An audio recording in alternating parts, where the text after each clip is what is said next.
अपने नंदी आदि गणों को उसके साथ युद्ध करने की आज्ञा दे दी। कैलाश पर्वत के पास भीषण युद्ध होने लगा और दैत्यों ने अनेक प्रकार के अस्त्र शस्त्र वर्षा से शुरू किए और भेरी, मृदंग, शंख और तीरों तथा हाथी, घोड़ों और रथों के शब्द से धरती कांपने लगी और युद्ध में कटकर मरे हुए हाथी, घोड़े और पैदलों को पहाड़ सा लग गया और जिससे कि युद्ध भूमि भी अगम्य हो गई। और दैत्यों के आचार्य श्री शुक्राचार्य अपनी मृत संजीवनी विद्या से सब दैत्यों को जिलाने लगे और यह देखकर शिवजी के गण व्याकुल हो गए और उनके पास जाकर सारा वृत्तांत सुनाया।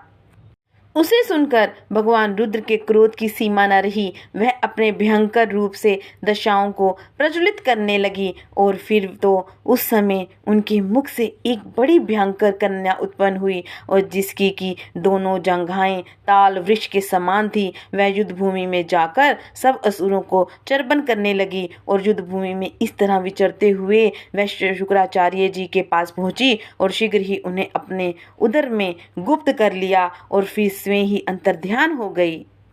शुक्राचार्य के गुप्त हो जाने से दैत्यों का मुख मलिन पड़ गया और वह युद्ध छोड़कर भागने लगे और उस पर अनेक शुंभ, निशुंभ और कालनेमी आदि सेनापतियों ने अपने भागते हुए वीरों को रोककर शिवगणों पर बड़ा कठिन प्रहार किया। और ऐसा ही शिवजी के नंदी आदि वीरगणों, जिनमें गणेश और स्वामी कार्तिकेय भी थे, और अपने गणों को रोककर दैत्यों से भीषण युद्ध करने लगे। और इस प्रकार से ये 16वां अध्याय संपूर्ण हुआ।